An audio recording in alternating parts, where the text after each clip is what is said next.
This is an open letter for the Sane Society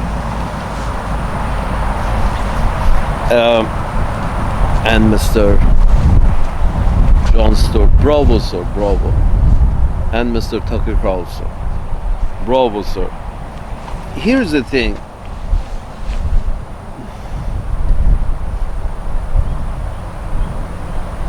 When I was 12 or 13, no, younger, 10, 11, I read a book. I read the translation of a book called Nothing and So Be It. I read it in a different name because, it was a translation. But the translation was very nice. The translation, Nothing and So Be It. It wasn't a verbatim translation. زندگی جنگ و دیگر هیچ, which basically translates to life, war, and nothing else. That was the title of this book in the language I read it. Life, war, and nothing else, which is, being very kind, putting that in place of nothing and so be it. Apparently it's a quote it's a phrase from a longer quote which says nothing and so be it, nothing and so be it, nothing, and amen. This was written by Oriana Fallaci, a woman,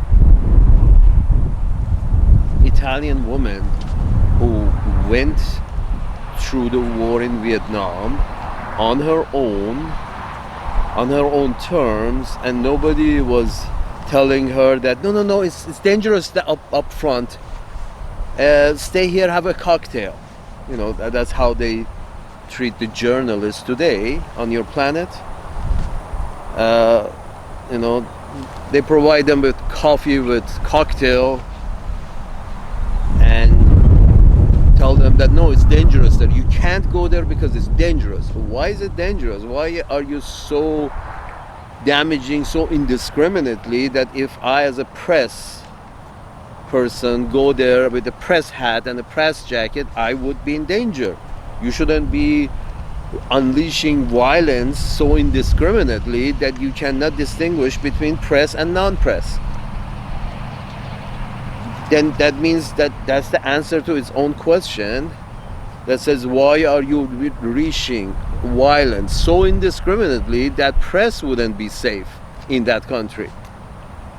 Because we don't want anybody to bring back any evidence, relay back any evidence of the shit we carried out there. Why are you carrying out shit there? What you're defending some ideas that you have in somebody else's land. You're defending your ideas in somebody else's land.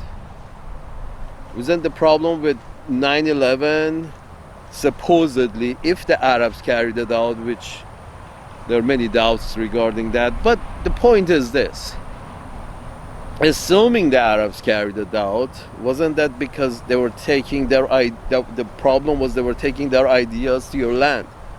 They had some extremist ideas, they took it to your land. You have some extremist ideas that you're taking to their land. The whole Zionism is a very extremist idea.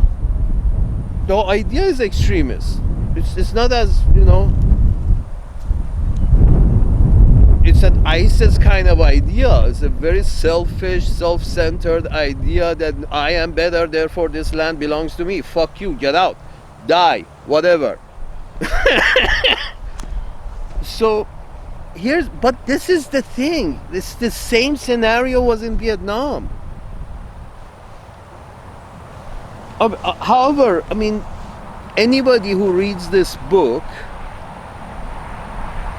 I would suggest that every member of the top brass in Uncle Sam's land should read this book once.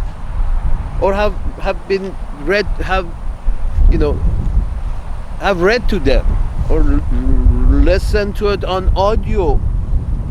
It's the last time I saw. Here's the thing, Mr. Jon Stewart, Mr. Tucker Carlson, I believe I messaged this to you guys on X.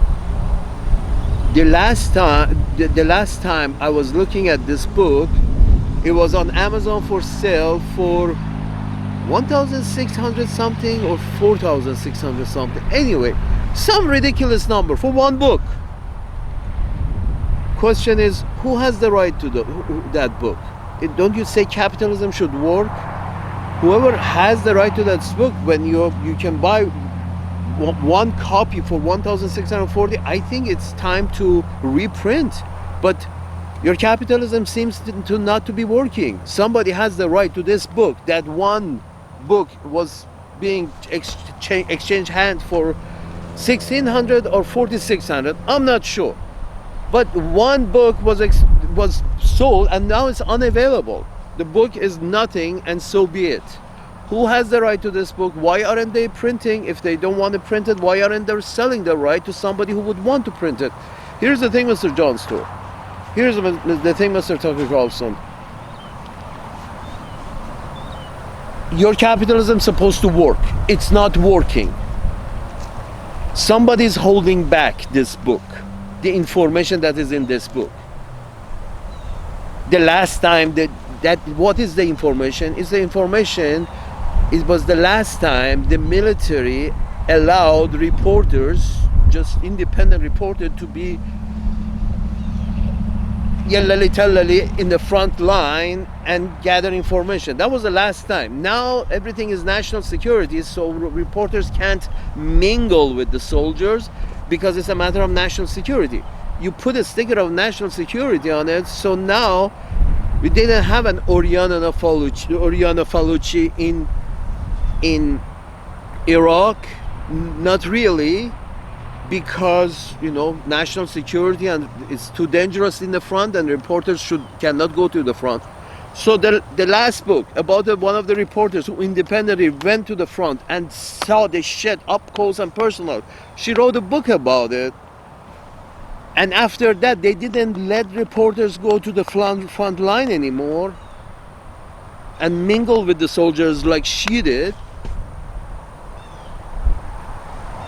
And the last one who did that, they're basically making the book unavailable. Somebody has the rights to it, but prefers not to use the right to make money, which is what I guess is capitalism, and capitalism supposed to work. No, Mr. Tucker Carlson, capitalism doesn't work. You see, you leave it to private sector and everything will be fine. Is this fine? There is a book that basically, I believe, every member of, every administration, in Uncle Sam's land, every member of every administration, president down to the cook, have to read this book. Why? Because it's a historical evidence of how shit can go wrong and why did it go wrong, and now many years has passed. If you know the history, you know the path you're going down. If you have read that book and you see the path you're on, it reminds you that we went down that path. But if you don't make history available and you make it unavailable, it's either available to somebody who can spare $5,000 for a book. Oh, that person can have it. If they have 5,000, they have already figured out capitalism. So they're already doing well in capitalism, so they can read this book. But if they don't have $5,000, they better not read this book because they haven't figured out how capitalism works and they haven't won.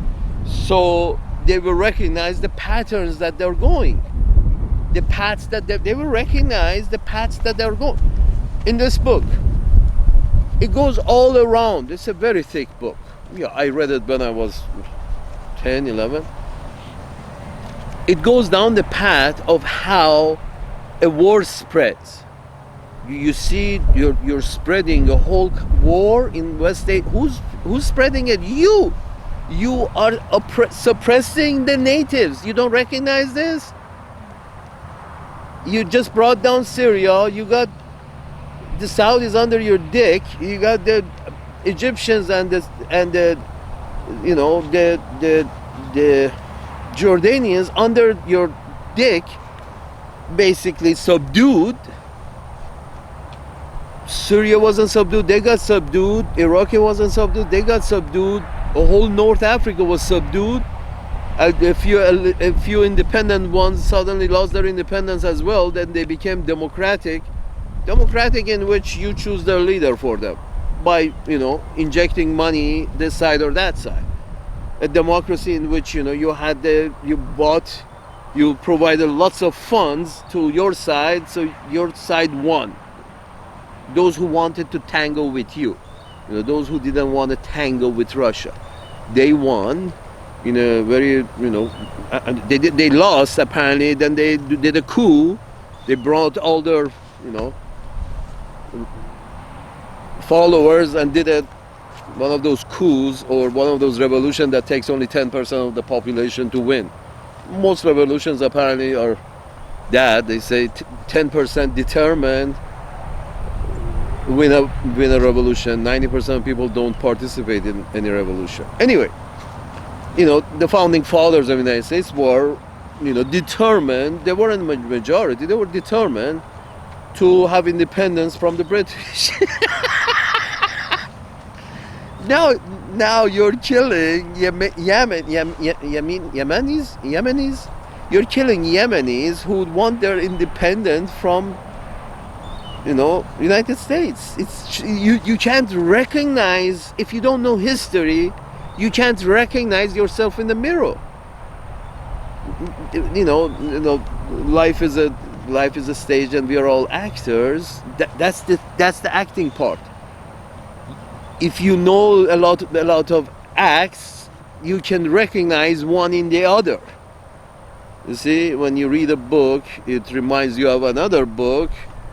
You see, then in life, when you see a path, you recognize, I read about this path in that book.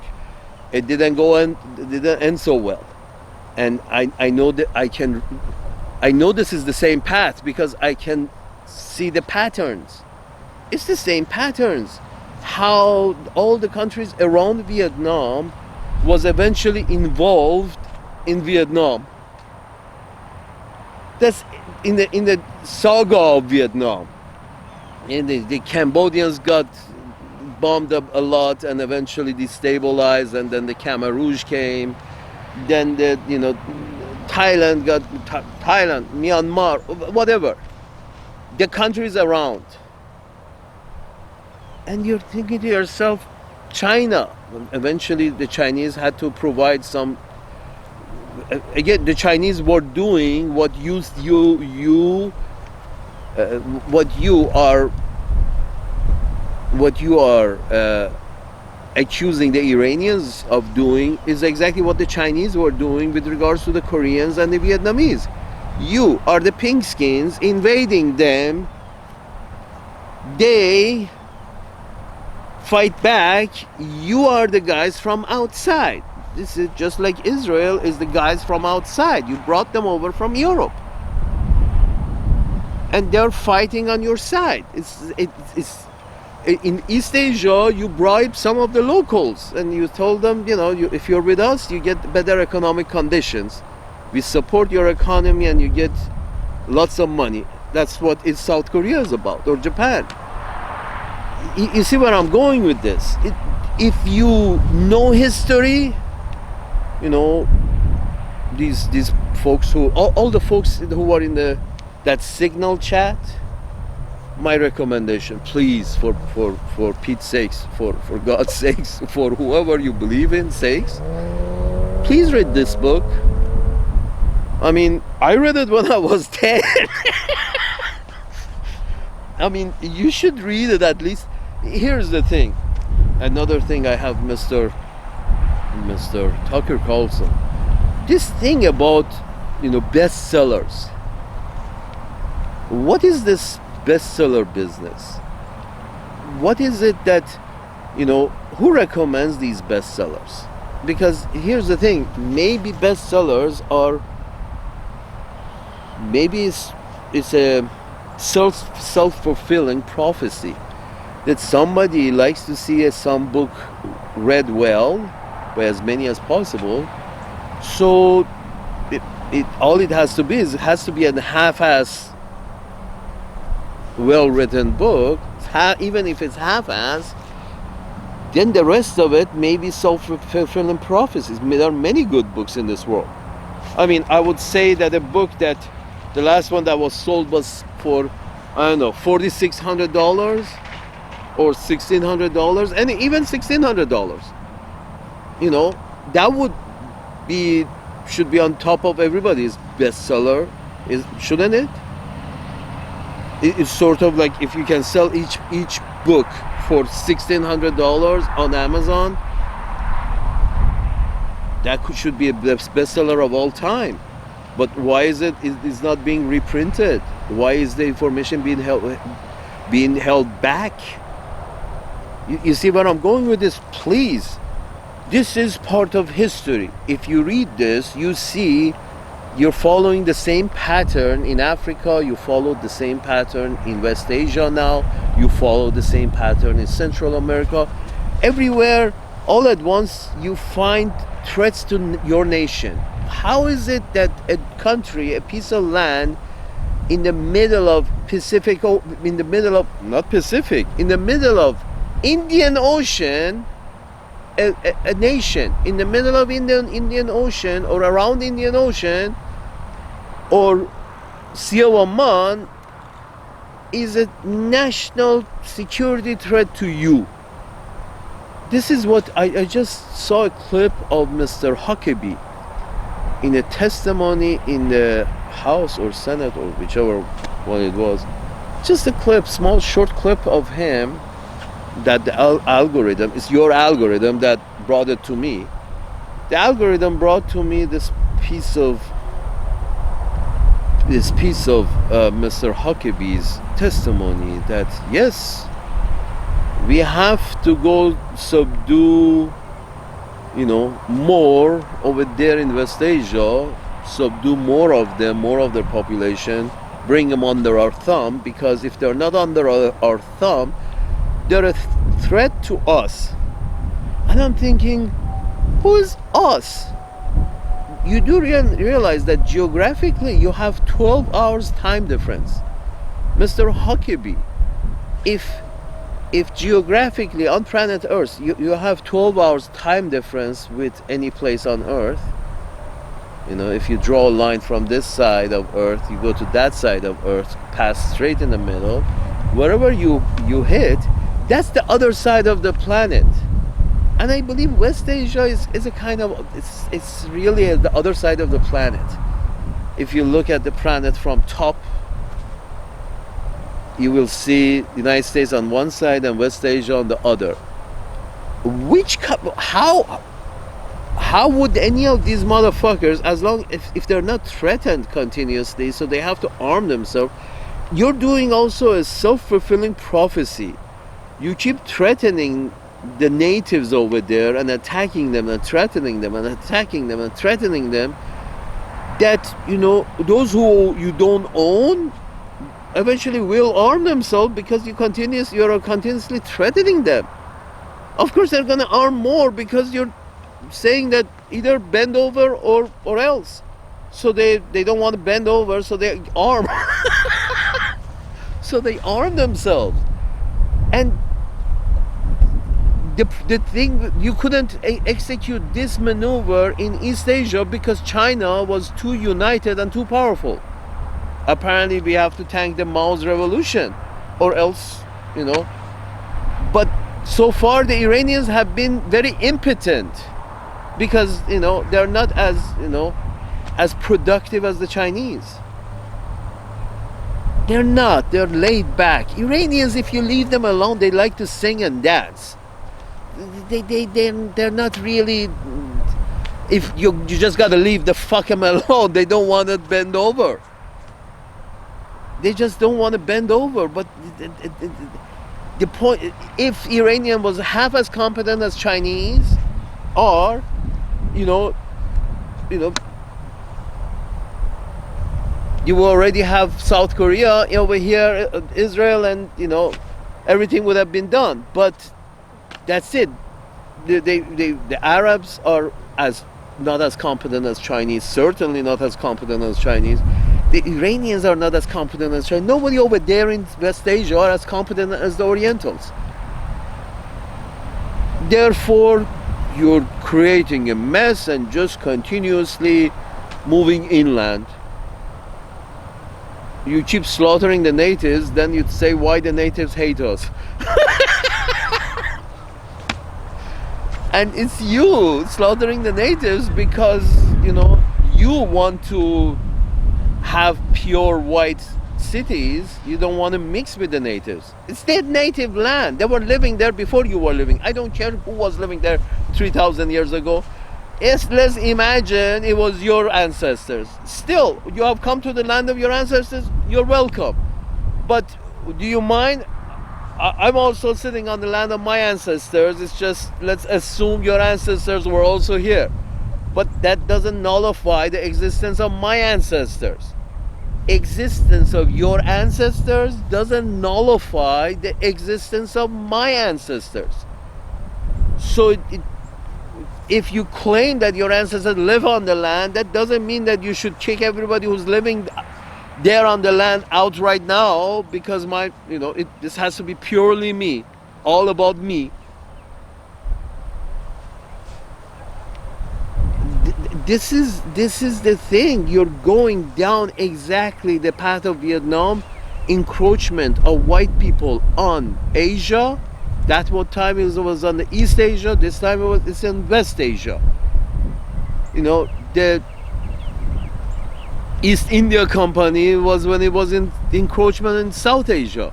And I wonder why the fucking Indians don't get that exactly what's happened in East India Company and India and the British Army is exactly happening in Israel.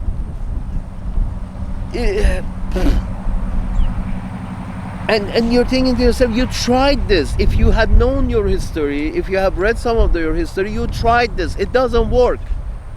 It's a lot of bloodshed and a lot of shit show and lots of destruction, but nothing to really show for it at the end. Nothing, and so be it. Nothing, and amen.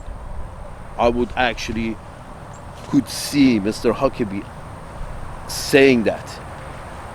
Nothing, and so be it. Nothing, and amen. Saying that while watching, whatever these natives have built be turned into dust, because it just doesn't matter. We are right and they're wrong.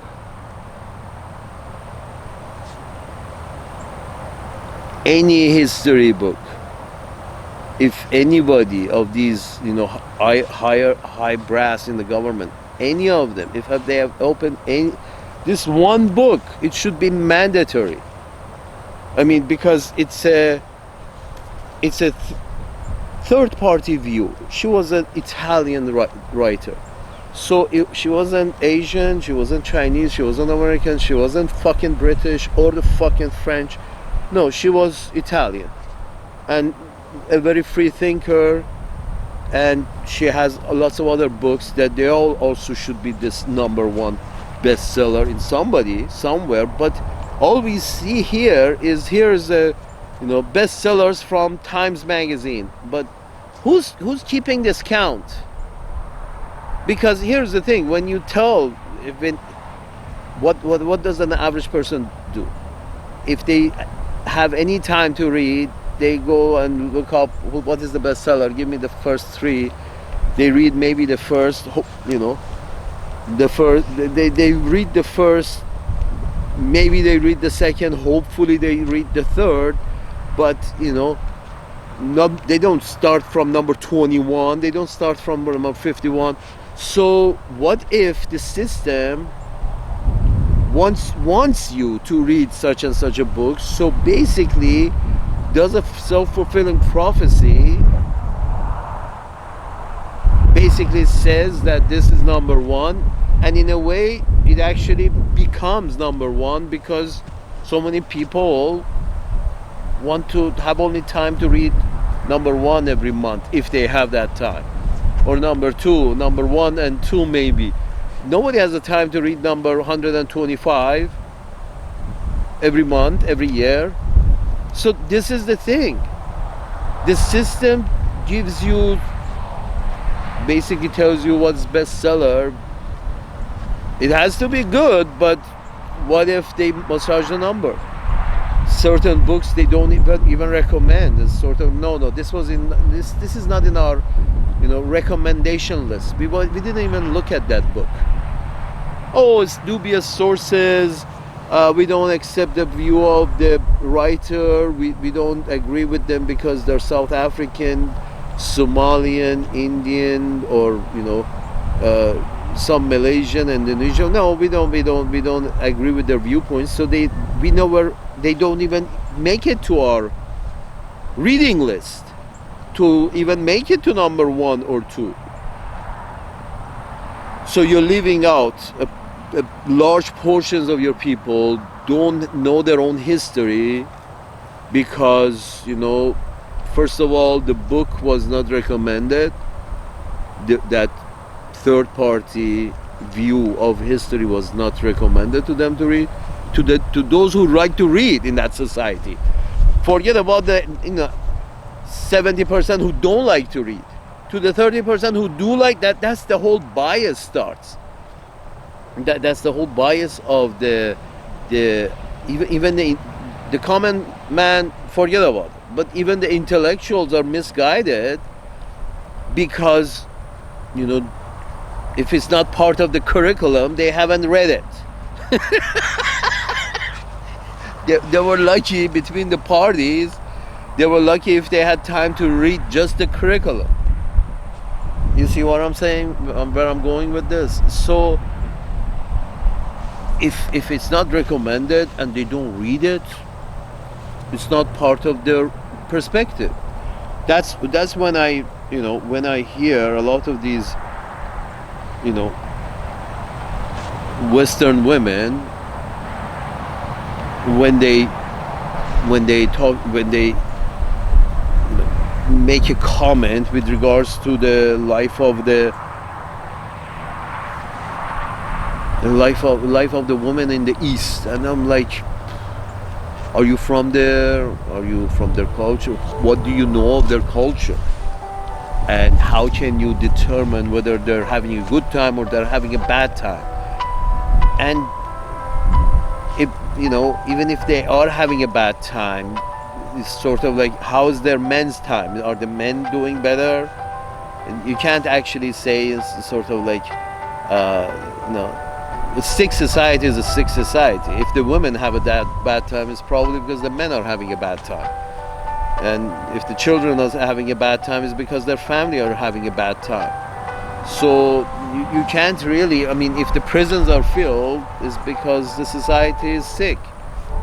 Society is sick because, the children are having a bad time, and these children grow to be adult, and so the adult are going to have a bad time and are going to be problematic because they have had bad time as children. Instead of fixing any of this, of my people, my citizens, I want to fix them, healthcare, housing, education, I want to fix it. None of that. I don't want to read an independent journalist's point of view from our last show either. And these folks are in power, and these folks are listened to. This is not in power. These folks are, they're empowered because they have been recommended to be listened to. It's like the political system in Uncle Sam's land, and in this democracy, Mr. John Stewart, in this democracy that you recommend, it's a lot of it is out of recommendation. It's bestseller is a recommendation. It could be a guesstimation. It's a hopeful. It's an idea that the publisher has that this book should be a bestseller. So let's introduce it as maybe a bestseller. See what comes out of it. Who knows? Maybe, maybe not. Do they? Who's seen the numbers and who makes up the numbers? Stephen King should not be a bestseller. Should not have had a bestseller. Because it's all sick. Why is it a bestseller? Because it has been recommended a lot. Why has it been recommended a lot? I'm sorry, you have so much good writing on your planet, and Stephen King's writings becomes bestsellers? By whose self-fulfilling prophecy? Maybe it was a self-fulfilling prophecy. It started as a self-fulfilling prophecy, and thankfully it continued as far as Mr. King is concerned. But, you know, who is it serving? I mean, this fear and loathing towards the other, because the other must be evil. Oh, all those brown people in West Asia are evil. Are you fucking kidding me? And Hollywood, after the bestseller are, you know, their numbers are massaged and these are considered as bestsellers, Hollywood starts making shit. Their specific kind of shit out of these supposed bestsellers. It's shit on top of shit on top of shit. How is it that the number of your dystopian movies is always 10 times the number of utopian movies or series? I've always wondered about that. It's like Hollywood is in the business of showing you what is dystopia, a dystopian future. Why? Because they came from, you know, bestsellers. Why? Who made up these numbers?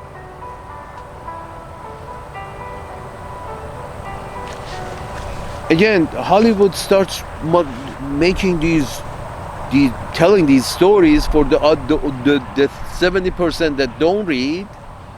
You know, they have already brainwashed the 30% that do read by recommending these crazy bestsellers, which, you know, they pull numbers. I believe they pull numbers out of their ass to recommend bestsellers.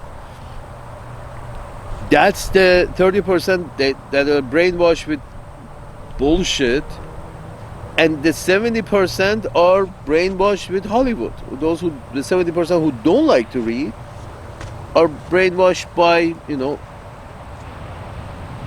the minutia that comes out of Hollywood, you know.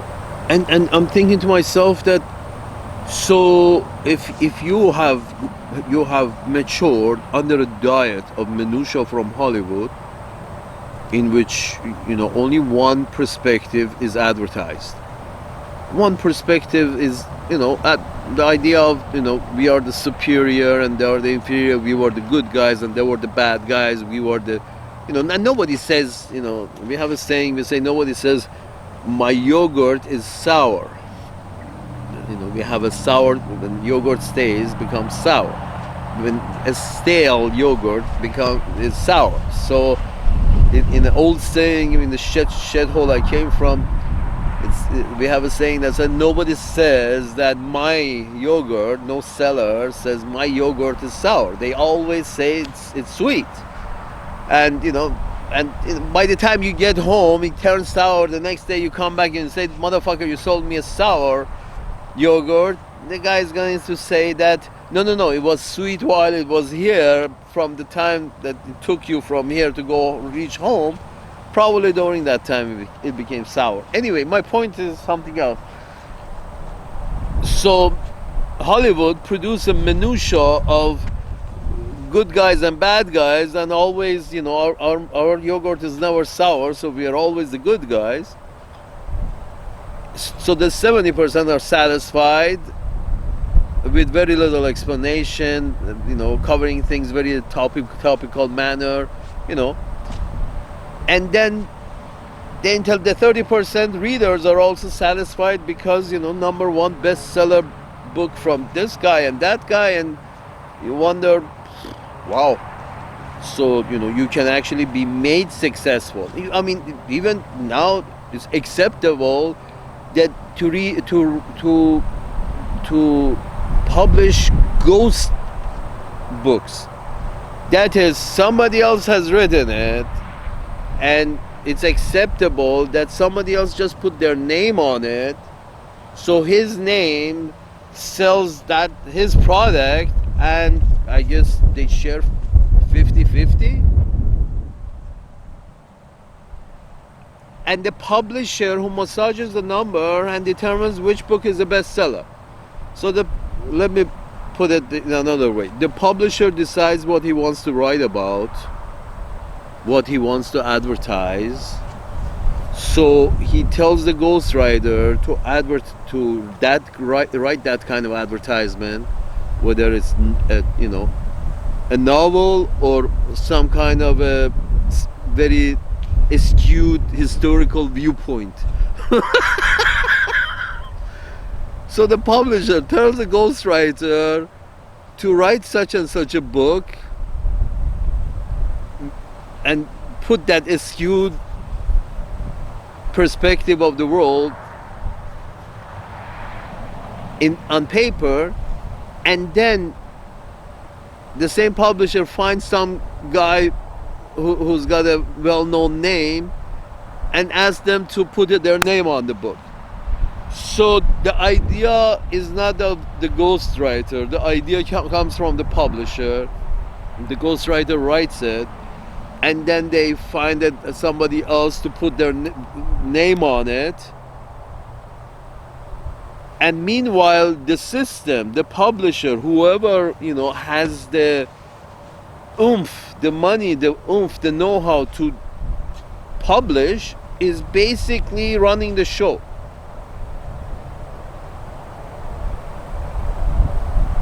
He's got a bunch of ghostwriters who write for the way what he wants to advertise, what he wants to, put in circulation, so the 30% who read.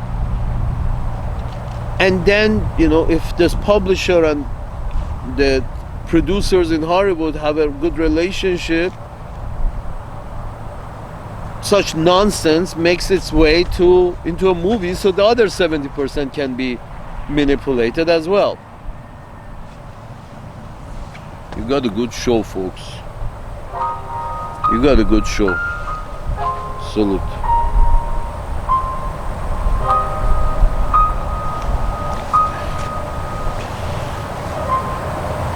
I'm sorry, this is, and then you wonder why your politicians are about to continuously make the same mistake.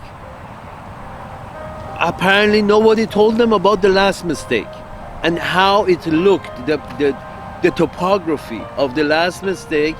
How did it look? So they would know that this topography is looking a lot like the last shit show we had in East Asia, in Central America. Eventually the whole area was inflamed because we had some ideas. We thought everybody's a threat. We think everybody's a threat. Folks, if you're on one side of the planet, some people are on the other side of the planet, if you leave them alone, I think they can't be, they don't want to be a threat to you if you leave them alone. There is Mr. Huckabee, Asians are not funding a newly established colony of Asians in America that is fighting the Americans, trying to subdue the whole America. Asia is not funding a very racist group of people in Americas in order to subdue the Americans. You are funding a very racist country of Israel, and the purpose of which is, and you're funding them in order to subdue the whole of Middle East. It's the same thing. The same scenario you followed in East Asia. To what end? Is the destruction and the bloodshed, it's an end to its own? Is that the end? Because, ownership of real estate is...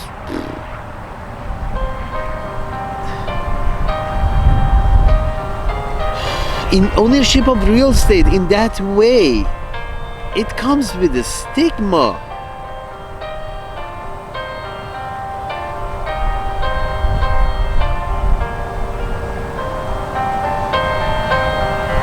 That stigma, the British can never wash their name in history. The French can never wash. As long as we have written history, or now we have visual history, nobody's going to forget what the Europeans, what white people are doing in West Asia. It's all recorded. It's written, and it's in video. As long as this civilization on Earth continues, these records are not going to go away. These records have a bad stigma. Exactly how successful you think Israel is going to be with all this stigma of 80 years of Ashkenazis killing Arabs in West Asia? When do you think the stigma is going to go away? Ever? And you think there is going to be at one point that these Arabs are going to say, yes, let me shake your hand, you just killed a bunch of Arabs, and you established yourself here up our asses here, you have subdued all of the Arabs and all of the North Africans, let me kiss your dick. When do you think the Arabs are going to say that? When do you think the Arabs are going to thank Israel that they have been subdued by Israel? When do you think they're going to thank? Never, ever, sir, please. It's in history.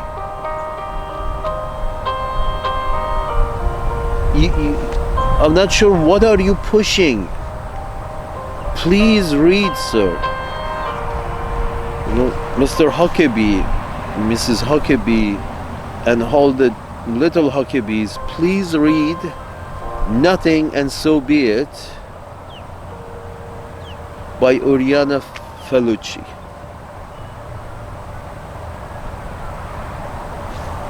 Please read. They have not made any movies out of this book because, they don't like the perspective.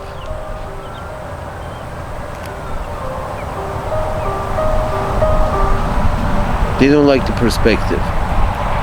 But it's an independent journalist who didn't have any reason to write lies. Nobody paid her in advance to write lies. She wasn't a ghostwriter, and she wasn't just a name, or a recognizable name to slap on something.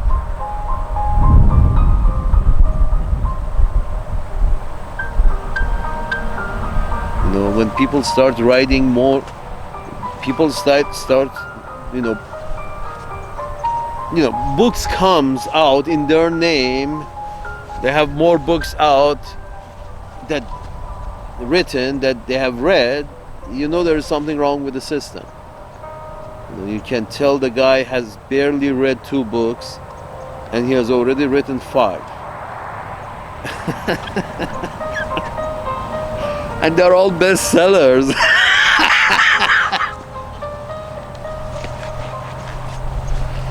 Salute.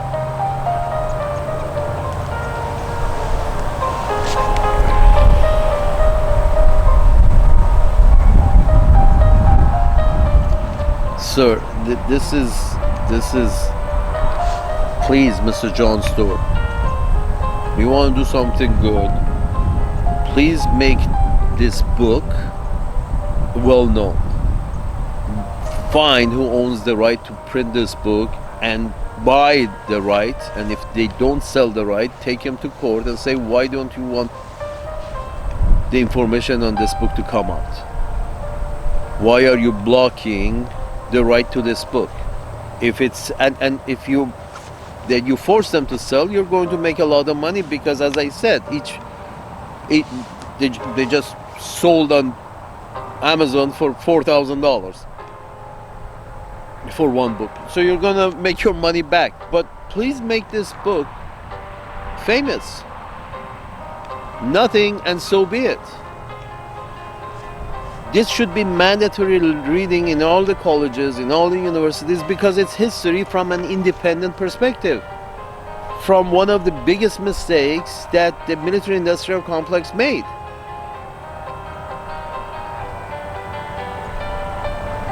In East Asia, and if everybody reads this, everybody will recognize the patterns of current path in West Asia. The patterns match exactly the patterns of Vietnam. But it's been for 75 years now. Just imagine the Vietnam War continuing for 75 years. Just like Korean War has continued for 75 years. Again, pink skins on one side, natives on the other. West Asia, pink skins on one side, the natives on the other. South Africa, pink skin on one side, the natives on the other. Americas, pink skin on one side and natives on the other. Rest in peace, the other.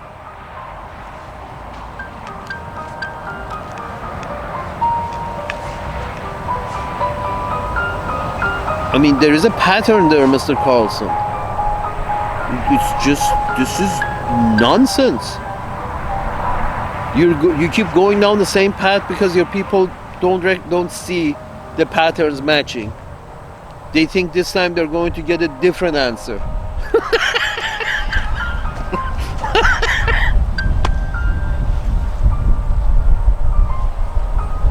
Please, Mr. John Stewart, I mean, if you do one thing, please make this book famous. Please buy the right to this book and please print it. You make your money back and then some.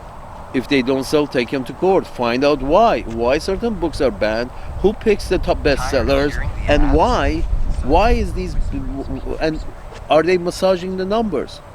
Are they doing a self-fulfilling prophecy that they introduce bestsellers because they want people to adapt a certain viewpoint?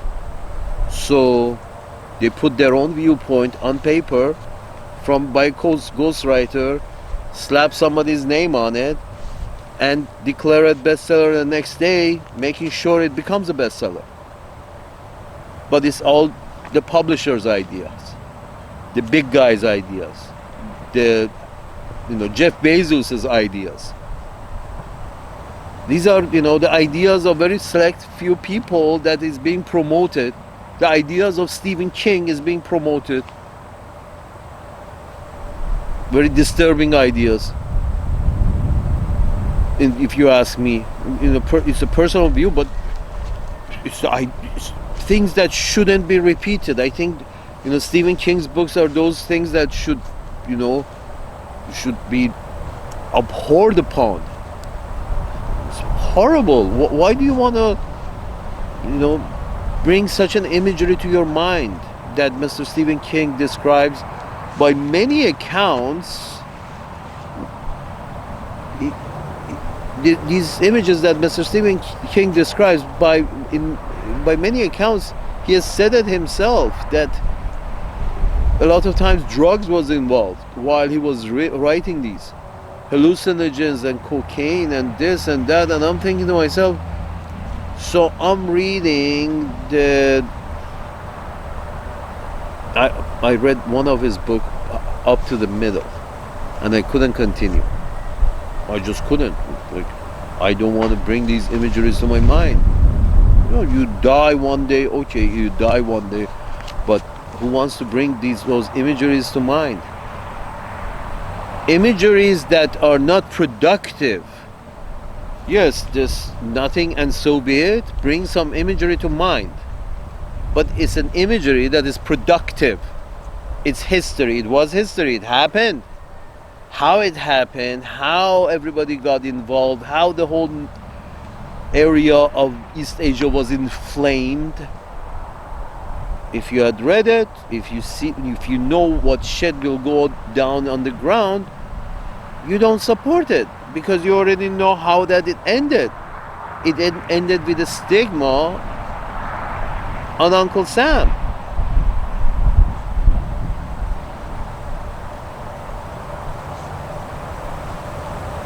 Why do you want that stigma? Why do the Ashkenazi want that stigma? Why do the Anglo-Saxon want the stigma? Why do Germans want to be associated with the same stigma again?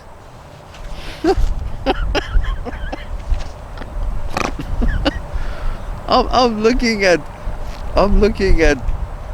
Annelien Baerbock.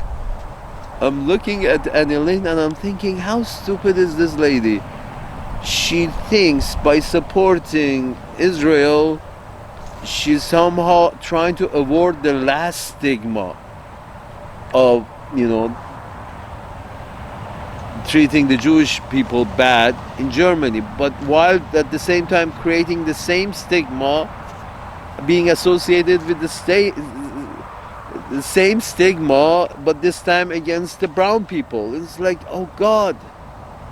Oh God, oh God. So please, this has to be mandatory reading. Nothing and so be it. Please print this. Please provide this in some way and make it mandatory reading for everybody in the government. This is an independent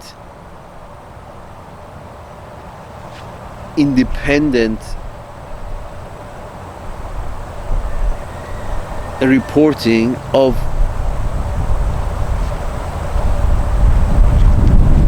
some expedition that shouldn't have happened in the first place. You could have the same relationship with Vietnam that you have today. You could have had it then, but you chose not to. Relationship based on mutual respect. Because we don't want a colony in Vietnam. We rather have an embassy, and then do trade, and maybe have some of our residents live in Vietnam, but they don't want to rule Vietnam. You can have the same relationship without going through 100 years of bloodshed in this shithole in West Asia. Without going through that, you can have that relationship that you have Vietnam. You can have it with Iran, with Iraq, as long as you say, we don't want to own you. We don't want you as a colony. We respect you. You have your country. We have an embassy here. We don't want to subdue you. But, unless there's a pushback by the natives, you don't stop. China was competent. The pushback came within a couple of decades, and the Pinkskins were stopped. The Arabs and the Persians are weak and incompetent. So the pushback has come 75 years, 80 years. We're reaching 100 years and the pushback hasn't come. So the Pinkskins continue to move inland and eliminate the natives. Anybody knowing any kind of history can see this in sight and realize that the stigma that will go with this shit show, that stigma is going to last forever in the history books and in video and in pictures, and this stigma will last forever on the Ashkenazi folks and on all the West, all the Pinkskins. And you think by putting fear in people who protest these going ons, and you arrest them and you do bad things to them and then you kick them out. Do you think somehow the stigma that is already coming off of this 80-year, 75-year adventure in West Asia, you think the stigma is going to go away? We have a saying in the shithole that I come from. We say, the more you dwell in shit, the more smell comes off of it. This is, sometimes you see shit, you don't touch it. You say, okay, somebody has shit over there. I don't touch it. As long as you don't touch it, the smell doesn't come out. It's sitting there and it's got a dry skin on top of it. It's dried a bit, so the smell is not horrible. If you want the horrible smell and the whole shit show that goes with it, you start dwelling in it. You start mixing it, breaking it up, spreading it, and suddenly the smell starts all over again. This is the shit show in West Asia.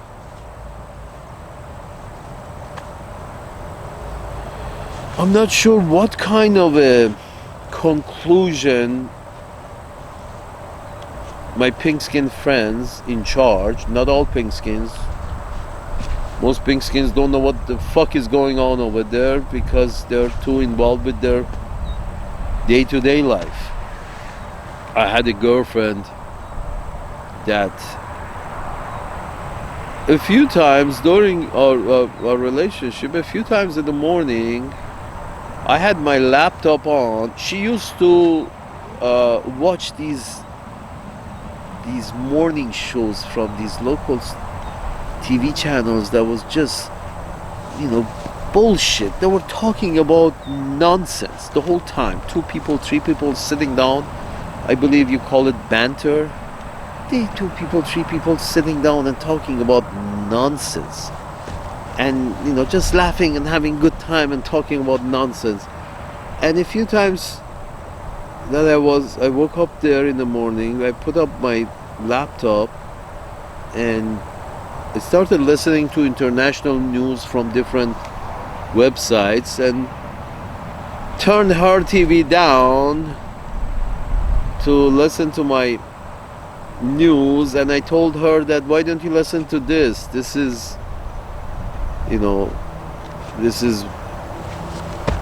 covers a little more stuff than how's your coffee and mine is too hot and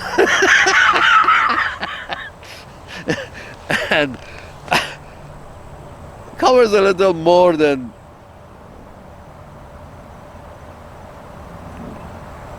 and she listened to it for a while, and then after a couple of days said, no, I don't want to, I can't listen to that. It was basically, she was saying that I don't want to know, I don't want to know about the world, I don't want to know about disturbing stuff, or I'm happy with this mindless banter that I see these people doing. It just puts me in a good mood to, go do my job. And who can blame her? But that's the thing. Then if you don't read and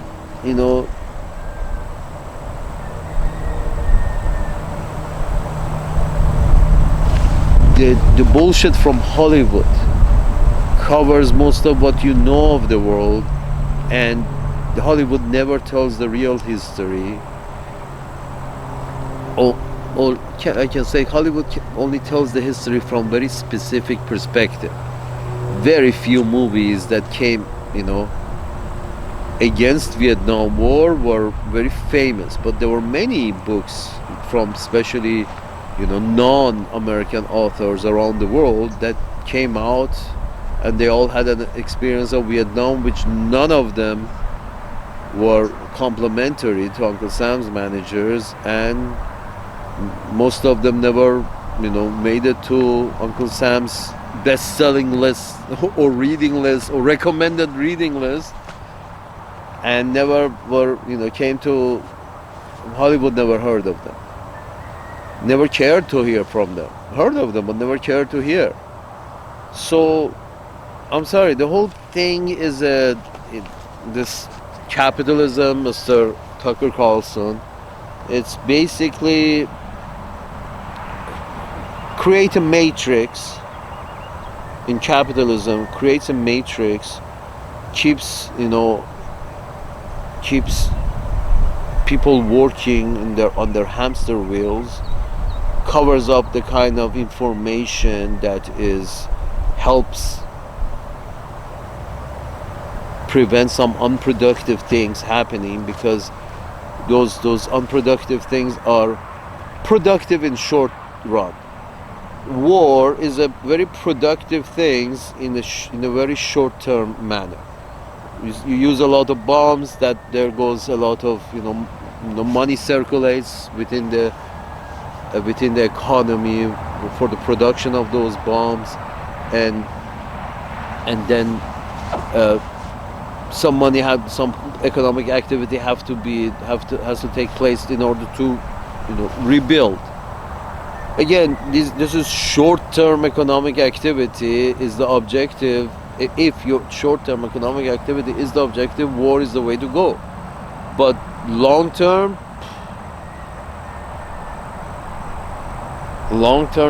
produces a very disturbing image.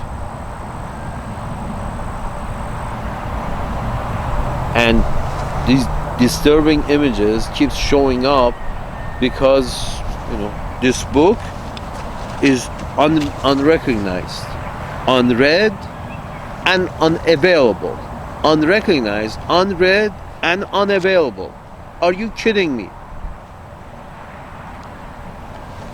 A history book.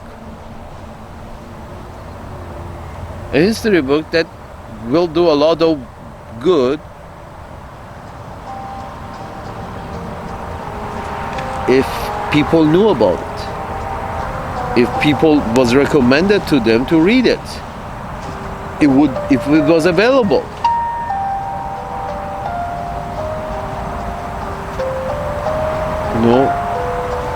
No, it's not available, and we don't recognize it. So it's not read. Thank you very much. Because we want to repeat the same mistake. We don't want try new things. We want to repeat the same. Salute.